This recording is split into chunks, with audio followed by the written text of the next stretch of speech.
I recently rewatched Edge of Tomorrow. Edge of Tomorrow, not to be confused with Age of Tomorrow, another film released in the same year, is an action sci-fi movie directed by Doug Liman and is an adaptation of the 2004 Japanese light novel written by Hiroshi Sakurazaka.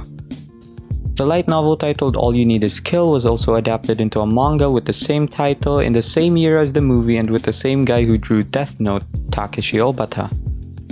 But if the manga used the same title as the light novel, why didn't the movie just do the same? Well, funny story, so the director was actually trying to make an action comedy and all you need is kill didn't really have a nice ring to it. It sounded too edgy, so he wanted to call it Live, Die, Repeat, a really simple title but it also speaks out about the movie, and it has a nice ring to it. But the higher-ups were not okay with it. They wanted it to sound cooler. Hey, Live, Die, Repeat sounds terrible. I need it to be more edgy. Edgy, huh? I think I have an idea.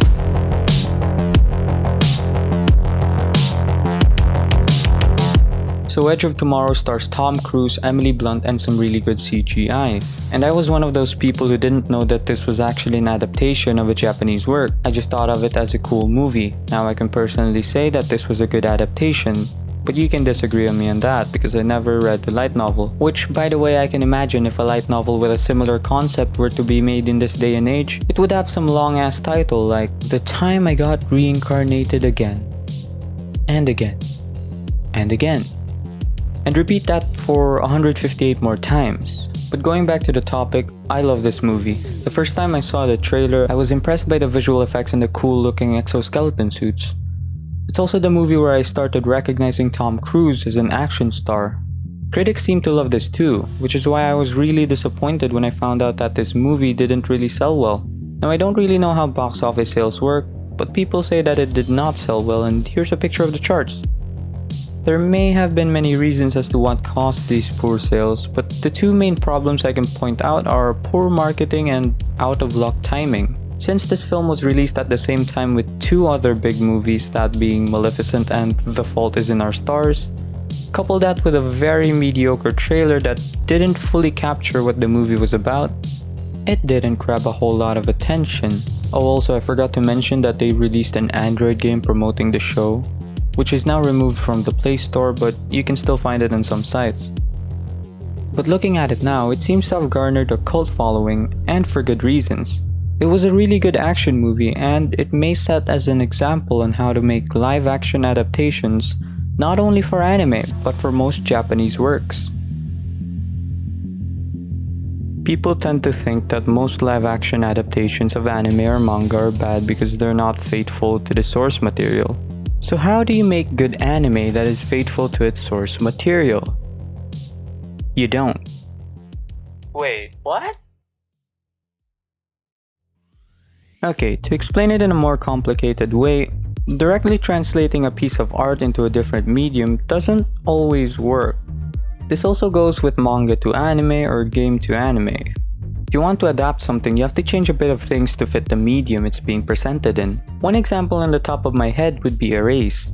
Now I do have to admit that the manga is better than the anime, but in my opinion, the anime holds itself as a great mystery drama. Some things were changed, most notably the ending, but it maintained a certain tone throughout the course of the show, and that in itself already makes for a good adaptation. This is also the problem I have with Japanese live actions. At least all of the live actions I've seen have just been copying manga panels, sometimes following the story, sometimes completely changing things from the get-go. But altogether it's just this soulless movie. I respect Western directors who adapt a material but also give their own version of it. This is why people can talk about different versions of the Joker, or why Aliens by James Cameron is considered a good sequel despite it having a different tone from Ridley Scott's work. Edge of Tomorrow does this really well. Director Doug Liman decided to make the movie an action comedy, and in many ways it works. A situation where time looping is involved can go in many ways, and comedy is one of those. Having the character die multiple times has the potential to be funny. I mean, Happy Death Day also copied that concept. But in some instances, changing a story's tone may not be the right decision to make. My case in point, Netflix Death Note. With all the points I just made, wouldn't that mean Death Note should be okay?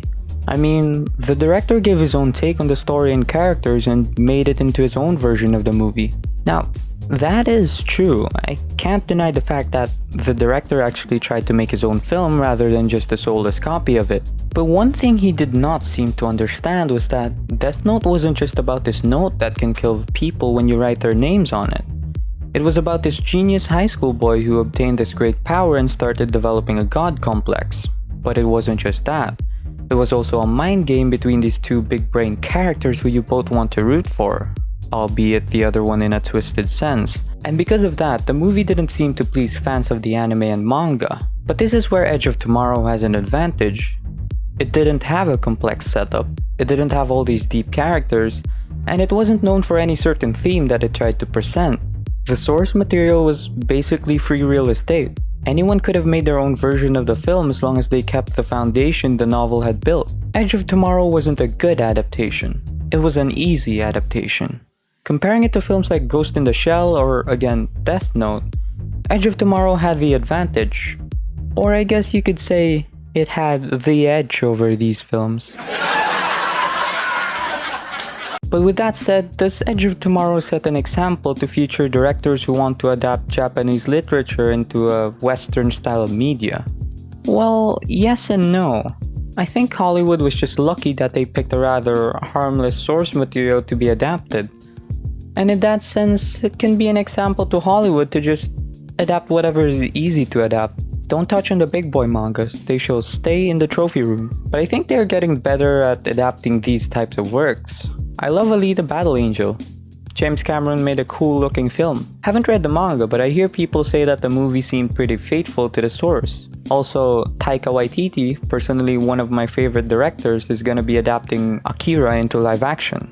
So I'm pretty hyped for that.